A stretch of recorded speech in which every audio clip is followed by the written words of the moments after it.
Hello बच्चों, welcome to my YouTube channel Aadi notes.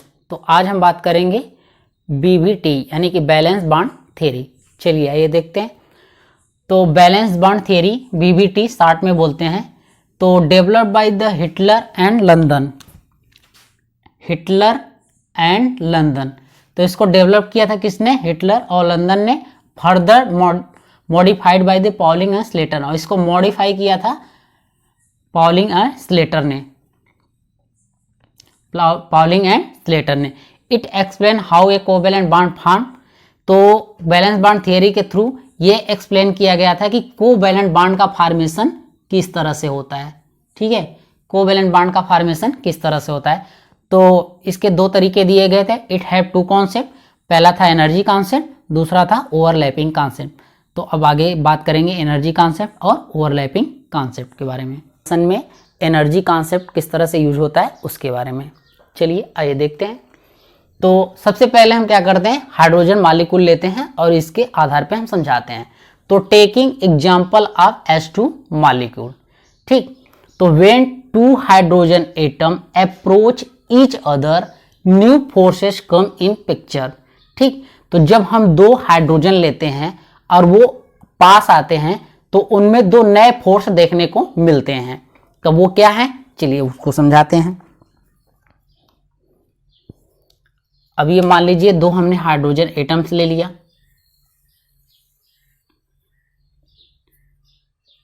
ये electrons हो गया और ये न्यूक्लियस।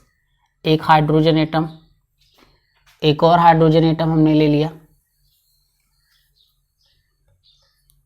ये इलेक्ट्रॉन्स हो गया, ये इसका न्यूक्लियस। तो देखिए अब जब ये पास आएंगे तो हमने कहा कि जब ये अप्रोच करते हैं यानी कि पास आते हैं तो इनमें दो नए फोर्सेस देखने को मिलते हैं। तो वो कौन से? देखिए, इलेक्ट्रॉन की तरफ क्या लगाएगा?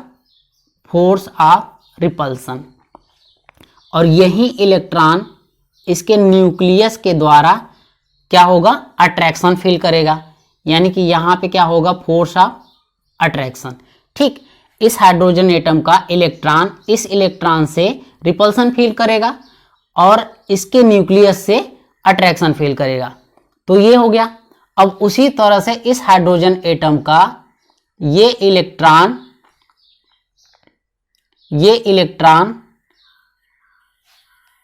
इसके न्यूक्लियस से अट्रैक्शन फोर्स करेगा। ठीक, अब ये दोनों न्यूक्लियस आपस में क्या करेंगे? सेम चार्ज है, तो ये भी क्या करेंगे? Force of repulsion. तो देखिए इसमें दो टाइप के आपके फोर्स मिले, एक रिपल्सन और एक अट्रैक्टिव फोर्स। ठीक है, एक रिपल्सिव फोर्स, एक अट्रैक्टिव फोर्स। तो चलिए इसको समझते हैं। Experimentally it is observe magnitude of force of attraction is more than force of repulsion, hence both atom comes closer with loss of potential energy। तो कह रहा है एक्सपेरिमेंटली ये देखा गया है कि यह पाया गया है कि magnitude of force of attraction यानी कि फोर्स ऑफ अट्रैक्शन का जो मैग्नीट्यूड है फोर्स ऑफ रिपल्सन से ज्यादा होता है।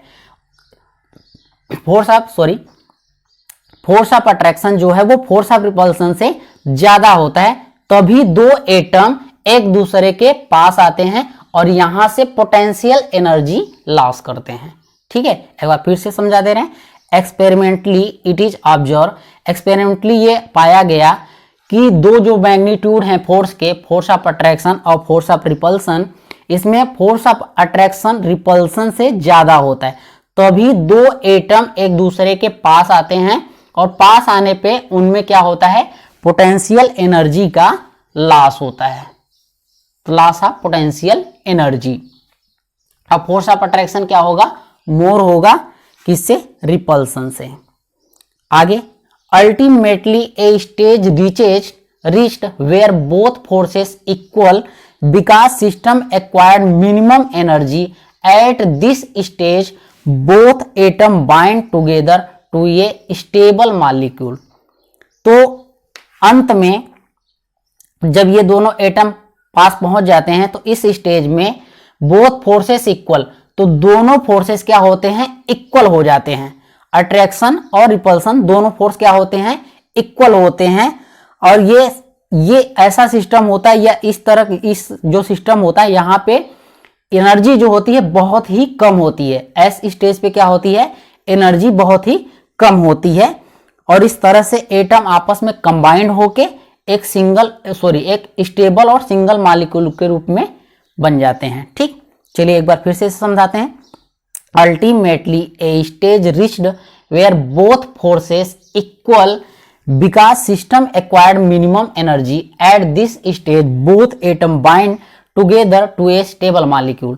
ठीक है, तो कह रहा है कि अंत में ऐसा स्टेज आता है जब दोनों फोर्सेस रिपल्सन और अट्रैक्शन दोनों क्या होते हैं, इक्वल होते हैं। और इस समय जो होती है एनर्जी सबसे कम होती है, यानी कि मिनिमम एनर्जी होती है।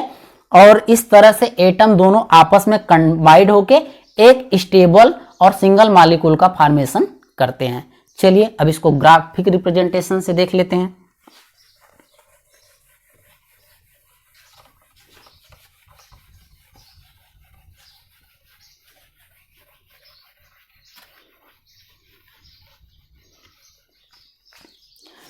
देखिए पोटेंशियल एनर्जी और डिस्टेंस में ग्राफ, ये हो गया आर डिस्टेंस,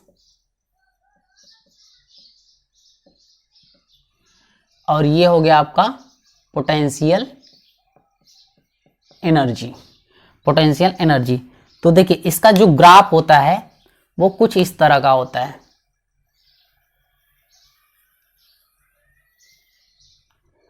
ठीक, ये कुछ इस तरह का होता है। तो देखिए अगर हम बात करें पोटेंशियल एनर्जी यहां पे करें, तो यहां पे पोटेंशियल एनर्जी क्या होगा, 0, क्योंकि डिस्टेंस मैक्सिमम होगा। तो यहां पे पोटेंशियल एनर्जी क्या है, 0। आर जब इनफाइनाइट होगा तब।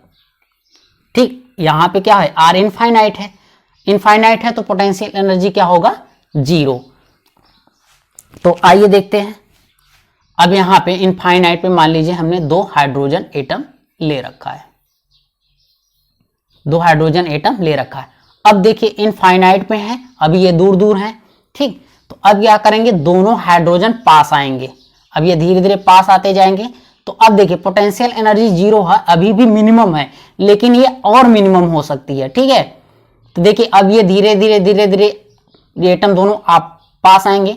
तो पास आएंगे तो क्या होगा, फोर्स ऑफ अट्रैक्शन ज्यादा होगा फोर्स ऑफ रिपल्सन से। फोर्स ऑफ अट्रैक्शन क्या होगा, ज्यादा होगा फोर्स ऑफ रिपल्सन से। तो ये आते आते आते आते एक ऐसा पॉइंट आएगा जहां पे अट्रैक्शन फोर्स और रिपल्सन फोर्स क्या हो जाएंगे, बराबर हो जाएंगे। ठीक, और जब बराबर हो जाएंगे तो इस कंडीशन पे जो मिनिमम पोटेंशियल एनर्जी होगी वो क्या होगी, मिनिमम होगी। पोटेंशियल एनर्जी क्या होगी, मिनिमम होगी। तो देखिए इस पे दोनों हाइड्रोजन क्या होंगे, कंबाइंड हो जाएंगे। ठीक, इस पे दोनों हाइड्रोजन कंबाइंड हो जाएंगे और मॉलिक्यूल का फॉर्मेशन कर लेंगे। अब देखिए अगर हम इस पॉइंट से अगर आगे बढ़ेंगे तो अब ये बहुत ज्यादा पास आने की वजह से रिपल्सिव फोर्स बढ़ने लगेगा, और जैसे ही रिपल्सिव फोर्स बढ़ने लगेगा अब आपकी पोटेंशियल एनर्जी बढ़ने लगेगी। तो इधर अगर आप चलेंगे तो अट्रैक्शन फोर्स कम होगा, रिपल्सिव फोर्स बढ़ेगा। तो ये निगेटिव में है, ठीक, और ये पॉजिटिव में।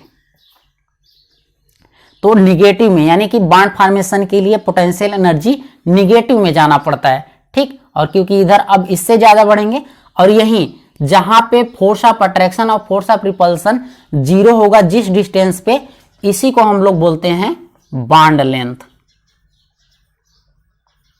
क्या बोलते हैं इसको, बॉन्ड लेंथ।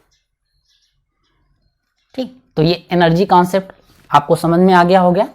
अब आगे बात करेंगे ओवरलैपिंग कॉन्सेप्ट। जो एनर्जी कॉन्सेप्ट के बाद ओवरलैपिंग कॉन्सेप्ट। तो ओवरलैपिंग कॉन्सेप्ट में क्या होता है, दो ऑर्बिटल आपस में क्या करते हैं, ओवरलैप करते हैं। चलिए देखते हैं।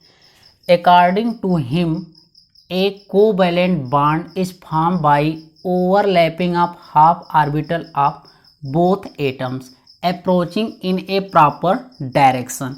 ठीक, तो इसमें कह रहे हैं अकॉर्डिंग टू हिम, ओवरलैपिंग के अनुसार कोवैलेंट बॉन्ड का फॉर्मेशन होता है दो एटॉमिक ऑर्बिटल के हाफ, और एटॉमिक ऑर्बिटल कैसे होने चाहिए, हाफ एटॉमिक ऑर्बिटल्स ओवरलैप करते हैं प्रॉपर डायरेक्शन में। ठीक है, डायरेक्शन भी उनका क्या होना चाहिए, फिक्स होना चाहिए, अन्यथा वो ओवरलैप नहीं कर पाएंगे।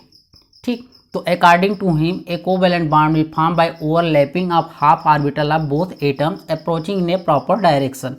तो कोवैलेंट बॉन्ड फॉर्मेशन के लिए दो एटॉमिक ऑर्बिटल जो कि हाफ हो, प्रॉपर डायरेक्शन में हो, तभी जाके कोवैलेंट बॉन्ड का फॉर्मेशन होता है और उनमें ओवरलैपिंग होती है। तो ओवरलैपिंग दो तरह की होती है, एक होती है इंड टू इंड ओवरलैपिंग जिसको बोलते हैं एक्सिस ओवरलैपिंग, दूसरा होता है लैटरल ओवरलैपिंग जिसको बोलते हैं side wise overlapping.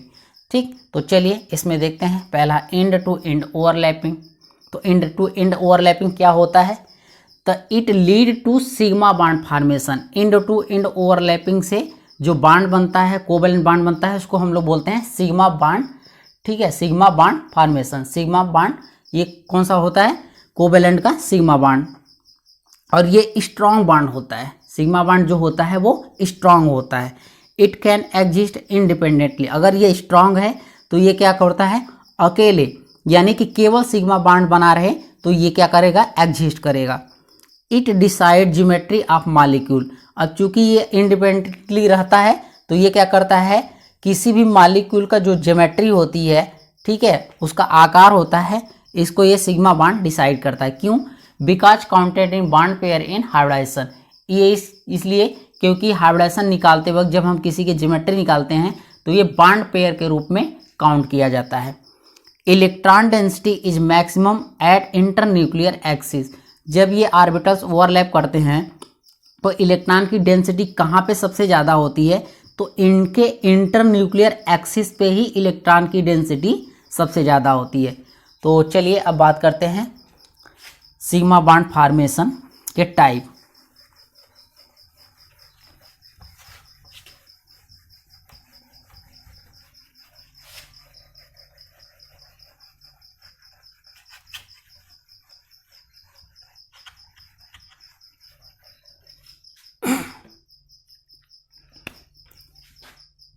Sigma bond formation types. तो ये तीन तरह के होते हैं। पहला आपका होता है S S overlapping, yes yes overlapping. तो चलिए इसको समझाते हैं। यस यस ओवरलैपिंग, तो जैसे इसका एग्जांपल ले लें H2। ठीक, तो देखिए इसमें हमने एक हाइड्रोजन इधर लिया, एक हाइड्रोजन इधर, इसका इलेक्ट्रॉनिक कन्फिग्रेशन 1s1, इसका इलेक्ट्रॉनिक कन्फिग्रेशन भी होगा 1s1। तो देखिए इनके ऑर्बिटल यस का जो ऑर्बिटल्स होता है वो कैसा होता है, सर्कुलर होता है।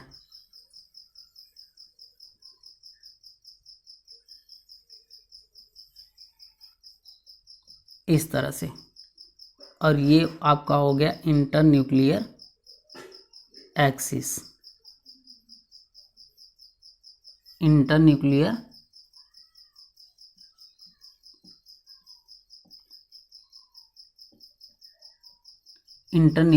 एक्सिस, तो ये इनके बीच का ओवरलैपिंग हो गया। तो इसको बोलेंगे हम yes yes overlapping. H2 molecule. ठीक, तो चलिए दूसरी देखते हैं हम।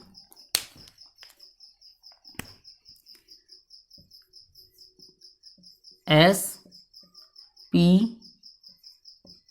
Overlapping,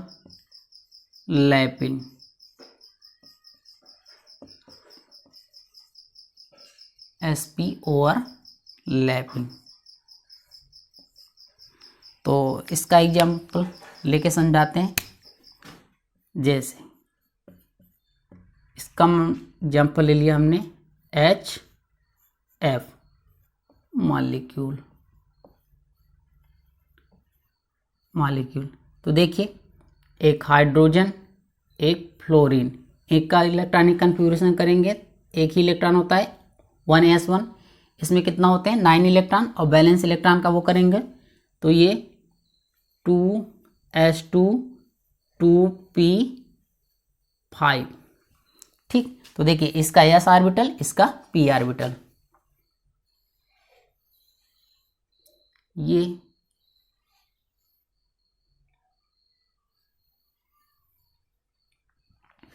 simple.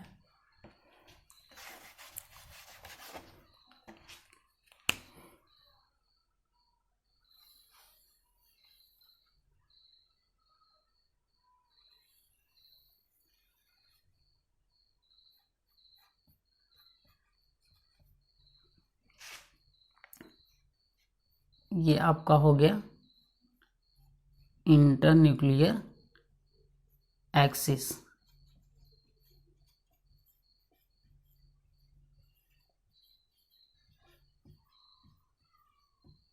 Internuclear axis. तो ये हो गया sp ओवरलैपिंग, HF मॉलिक्यूल लेके एक s ऑर्बिटल होगा और एक p ऑर्बिटल होगा। SS ओवरलैपिंग में दोनों ही s ऑर्बिटल थे। चलिए अब देखते हैं हम pp ओवरलैपिंग।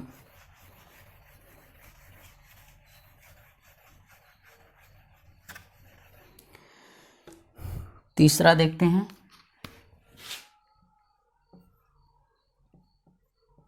PP ओवरलैपिंग, लेकिन end to end, end to end.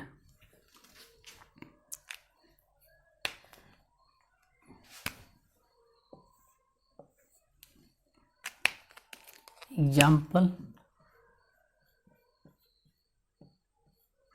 जैसे F2 मॉलिक्यूल, F2 मॉलिक्यूल। तो देखिए दो फ्लोरीन ले लिया हमने, इसका इलेक्ट्रॉन 9 होते हैं, इलेक्ट्रॉनिक बैलेंस इलेक्ट्रॉनिक कन्फिग्रेशन 7 होगा, तो 2s2 2p5, 2s2 2p5। तो देखिए दोनों का p ऑर्बिटल आपस में कंबाइंड होगा, तो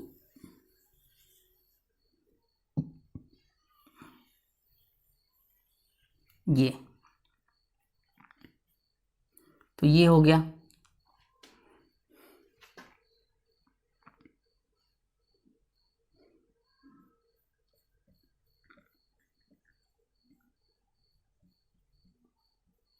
ये हो गया आपका इंटरन्यूक्लियर एक्सिस।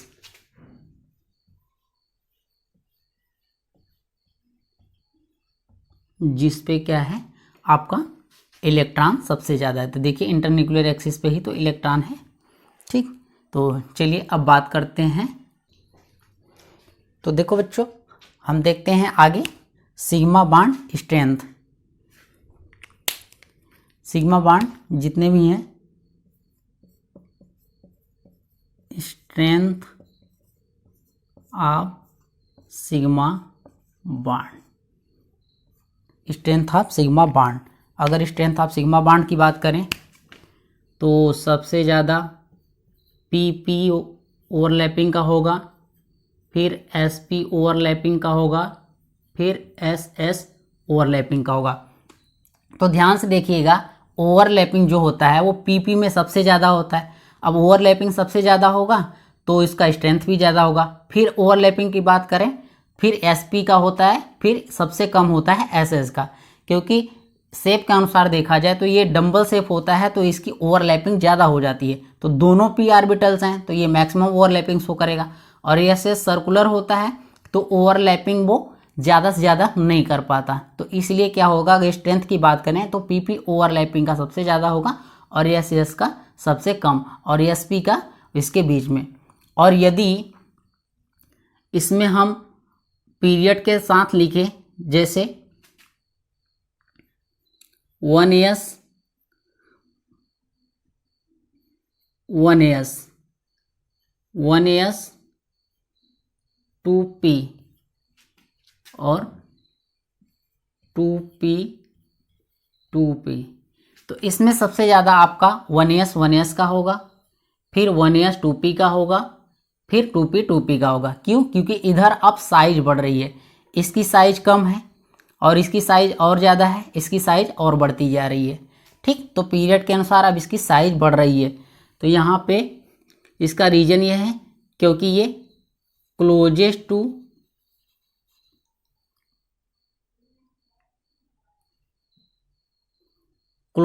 टू न्यूक्लियस, तो ये न्यूक्लियस के सबसे पास होता है इसलिए, तो इसका आर्डर आप याद रखिएगा।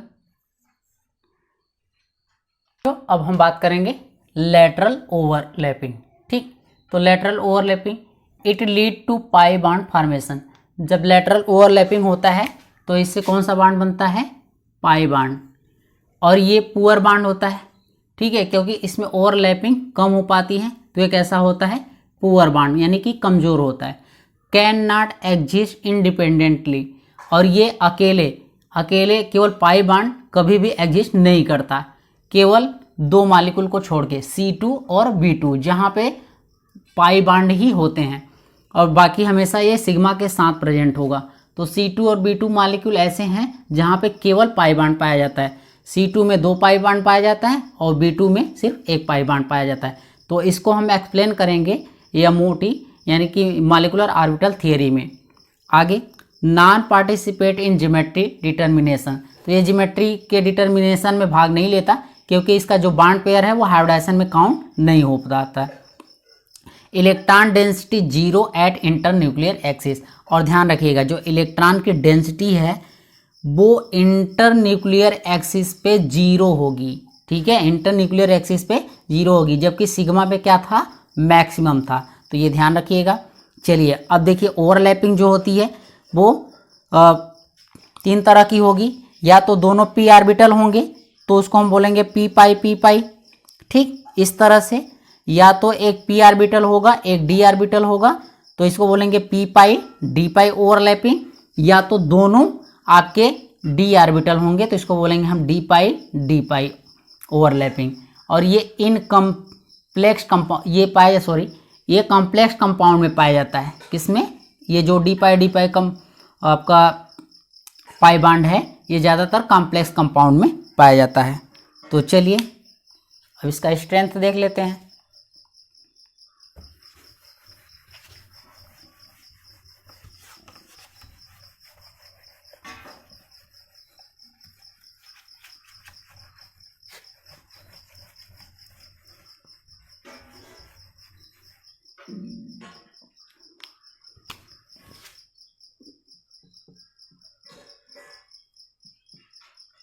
स्ट्रेंथ ऑफ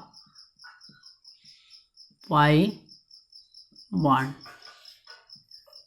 तो स्ट्रेंथ ऑफ पाई बॉन्ड, तो देखिए चूंकि ये p ऑर्बिटल से स्टार्ट होता है, p ऑर्बिटल ही बनाते हैं तो p ऑर्बिटल आपका सेकेंड से स्टार्ट होता है, तो 2p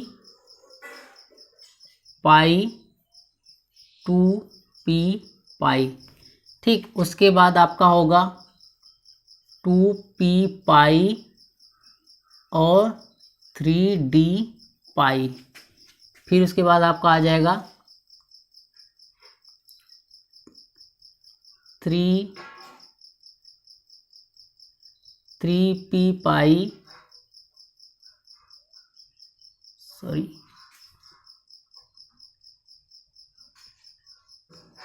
3p पाई 3p पाई, उसके बाद आपका हो जाएगा 3p पाई, सॉरी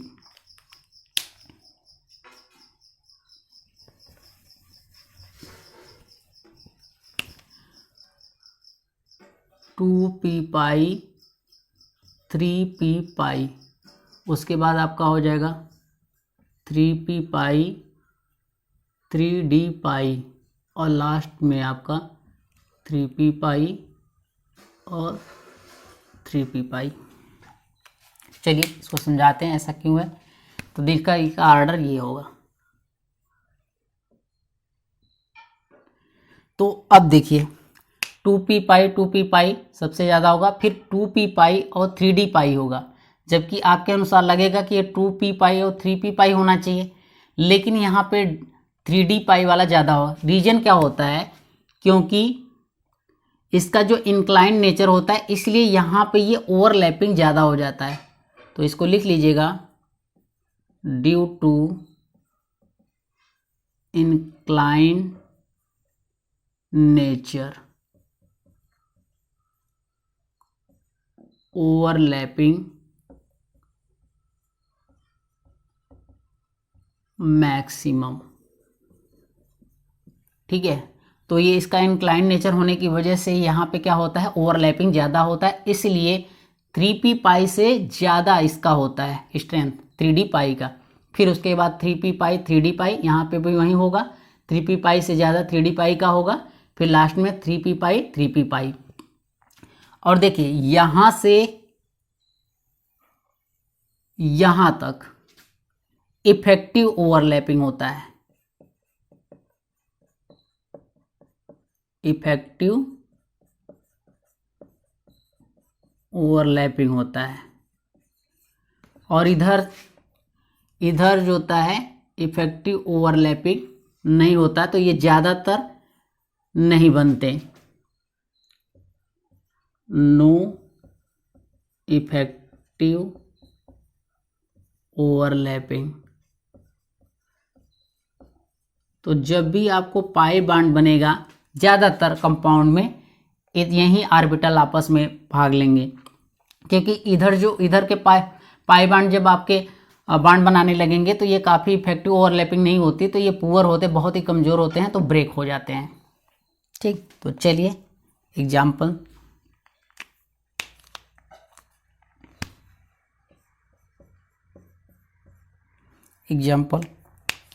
जैसे O2 मॉलिक्यूल हमने ले लिया, O2 मॉलिक्यूल, तो इसको अगर हम बनाएंगे तो ये इस तरह से होता है। ठीक, तो अब ये 2 ऑक्सीजन,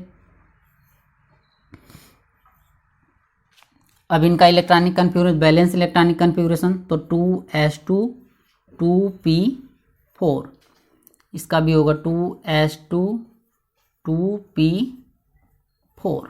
ठीक, तो अब देखिए पाई बॉन्ड बनाना है तो दोनों p ऑर्बिटल भाग लेंगे, तो p ऑर्बिटल हमने बना दिया। तो देखिए यहाँ पे हमने इलेक्ट्रॉन भरा, ये हुआ,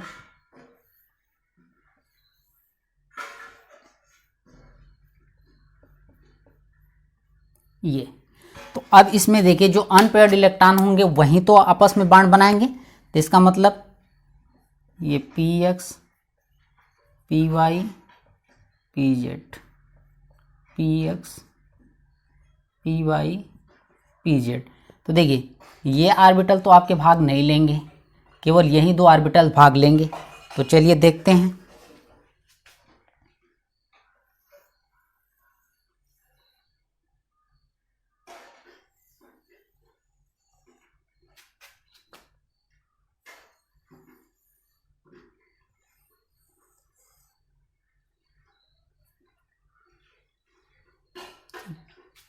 तो देखिए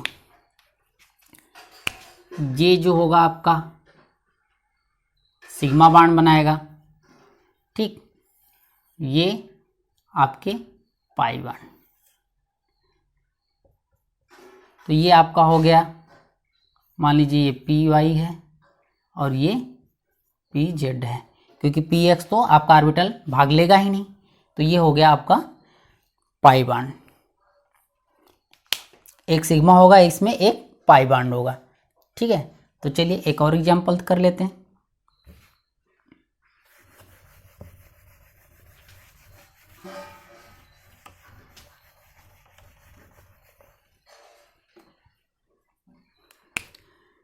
तो N2 ये क्या होगा, ट्रिपल बॉन्ड N मॉलिक्यूल। ठीक, तो देखिए 2 नाइट्रोजन हमने लिया, इसका balance electronic configuration 2s2 2p3 2s2 2p3। तो इनमें देखिए इसका p ऑर्बिटल ही भाग लेगा। तो देखिए तीनों में आपके अनपेयर्ड इलेक्ट्रॉन हैं।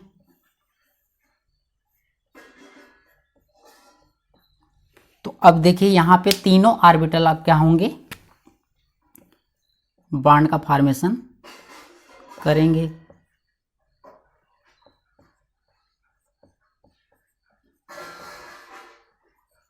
ठीक, तो चलिए यहाँ पे इसको बनाते हैं।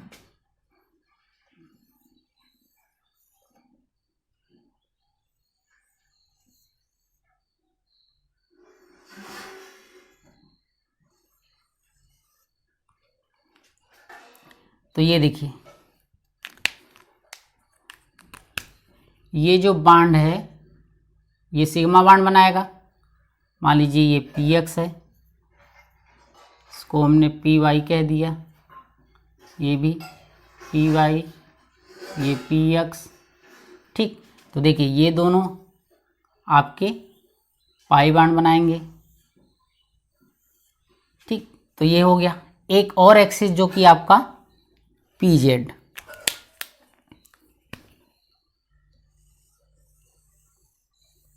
ठीक, इस तरह से तो आपका बन जाएगा, आपका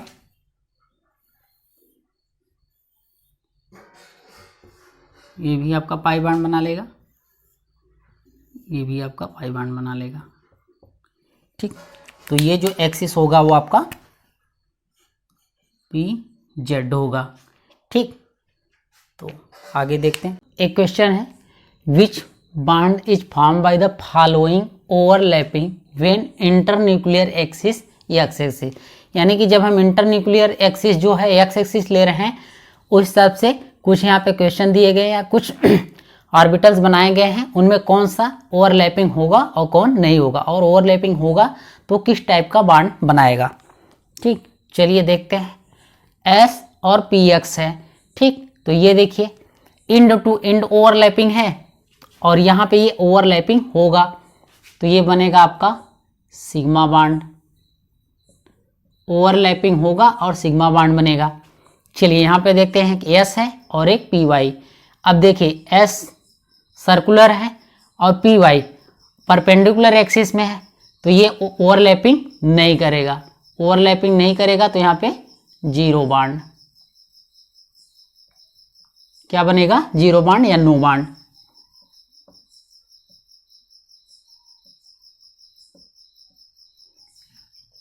अगला है px। अब इसमें दोनों p ऑर्बिटल्स हैं और दोनों क्या हैं, x एक्सिस पे ही हैं, तो दोनों क्या करेंगे, और इनमें भी इंड टू इंड हो रहा है, तो यहाँ पे भी बॉन्ड बनेगा, यानी कि ओवरलैपिंग होगा तो बॉन्ड बनेगा। और कौन सा बॉन्ड बनेगा, यहाँ पे भी सिग्मा बॉन्ड बनेगा। ठीक, अब देखिए py। अब ये देखिए परपेंडिकुलर एक्सिस में दोनों सेम एक्सिस में है। ठीक है, एक्स एक्सिस के परपेंडिकुलर हैं लेकिन दोनों सेम एक्सिस में है, तो अब ये पैरेलल ओवरलैपिंग करेंगे। कैसे करेंगे, पैरेलल या साइड वाइज ओवरलैपिंग करेंगे। और जब साइड वाइज ओवरलैपिंग करेंगे तो यहाँ पे कौन सा बनेगा, आपका पाई बॉन्ड बनेगा। ओवरलैपिंग होगा और पाई बॉन्ड का फॉर्मेशन होगा। अब देखिए pz दोनों एक्स एक्सिस के परपेंडिकुलर हैं। ठीक है, दोनों एक्स एक्सिस के परपेंडिकुलर हैं और दोनों सेम प्लेन में है, एक ही प्लेन में है, तो ये क्या करेंगे, ओवरलैपिंग करेंगे और यहाँ पे भी पाई बॉन्ड का फॉर्मेशन होगा। ठीक, चलिए अगला देखते हैं py pz। अब देखिए अब एक्स एक्सिस के तो दोनों परपेंडिकुलर हैं, लेकिन एक दूसरे के ये प्लेन में नहीं है, एक प्लेन में है तो एक दूसरा आउट ऑफ प्लेन है। जब एक प्लेन में नहीं है तो ये यहाँ पे ओवरलैपिंग होगा ही नहीं। जब ओवरलैपिंग नहीं होगा तो यहाँ पे जीरो बॉन्ड या फिर नो बॉन्ड। क्योंकि ये दोनों सेम प्लेन में नहीं है। अब पी एक्स पी वाई यहाँ पे भी देखिए, एक तो एक्स एक्सिस में ही है और एक वाई एक्सिस में, दोनों परपेंडिकुलर है और प्लेन में भी नहीं है, तो यहाँ पे भी कोई बॉन्ड का फॉर्मेशन ओवरलैपिंग नहीं होगा तो यहाँ पे भी किसी तरह का बॉन्ड नहीं बनेगा, जीरो बॉन्ड या फिर नो बॉन्ड। तो चलिए एक और क्वेश्चन करते हैं।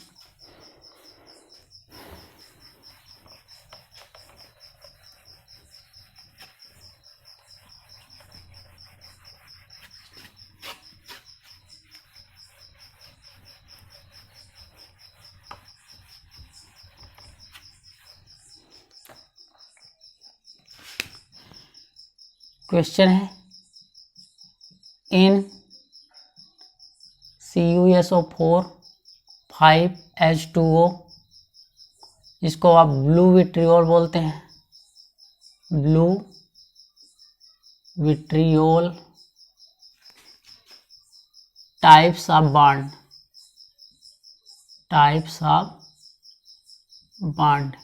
यानी इसमें कितने टाइप के बॉन्ड पाए जाएंगे। तो चलिए इसको पहले सॉल्व करते हैं। पहले तो इसका ये हो गया आपका CuSO4.5H2O। तो अब देखिए कॉपर पे +2 चार्ज होगा और सल्फेट पे -2 चार्ज होगा। तो पहले ही देखिए कोऑर्डिनेशन कंपाउंड का फॉर्मेशन करेगा, ठीक। अब कॉपर के पास +2 चार्ज है तो इसका कोऑर्डिनेशन नंबर 4 होगा, तो ये एक बन जाएगा CuH2O4। अब इसकी वजह से न्यूट्रल होगा, इस पे +2 चार्ज है तो कोऑर्डिनेशन स्फीयर पे भी +2 चार्ज आएगा।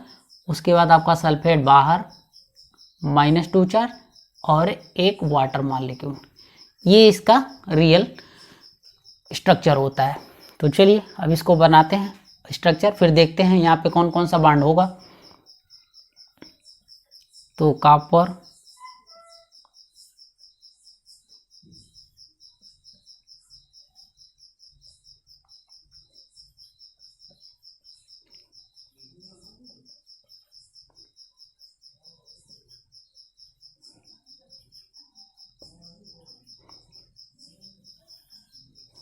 ये +2 चार्ज।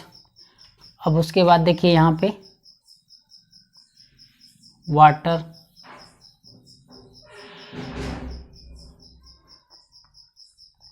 अब इससे ये हाइड्रोजन बॉन्ड बना लेगा, एक मोर इलेक्ट्रोनेगेटिव और हाइड्रोजन। जब हाइड्रोजन के पास मोर इलेक्ट्रोनेगेटिव एटम आता है तो आपस में जो जुड़ते हैं वहाँ पे कौन सा बॉन्ड बनता है, हाइड्रोजन बॉन्ड। अब सल्फेट है तो देखिए डबल बॉन्ड ये और O-, तो देखिए यहाँ पे भी ऑक्सीजन और ऑक्सीजन और ये, ठीक। तो ये इसका स्ट्रक्चर होगा। तो देखिए यहाँ पे कोऑर्डिनेट बॉन्ड भी है। अब देखिए यहाँ पे कोवेलेंट बॉन्ड भी है और चूंकि आयन है तो आयनिक बॉन्ड भी हो जाएगा, ठीक। तो यहाँ पे coordinate bond, ionic bond, covalent bond और एक और हाइड्रोजन बॉन्ड। तो चलिए देख लेते हैं कितना टाइप का हो गया।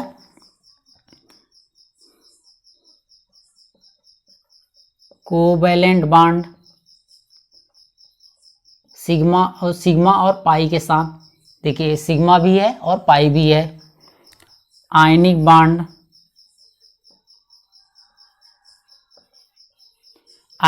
देखिए आयनिक बॉन्ड है तभी तो ये एक दूसरे पे चार्ज डेवलप कर रहा है, कोऑर्डिनेशन स्फीयर पे +2 और सल्फेट पे -2, ठीक।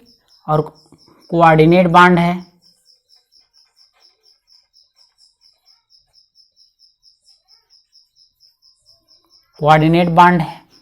और आपका ये डैश डैश देखिए हाइड्रोजन और ऑक्सीजन जुड़ा हुआ है, ये हाइड्रोजन बॉन्ड, ठीक। तो ये लगभग इसमें कितने हैं, 4 टाइप से bond, 4 type bond. 4 type bonds, 4 types के इसमें बॉन्ड है। तो आज के लिए बस इतना ही।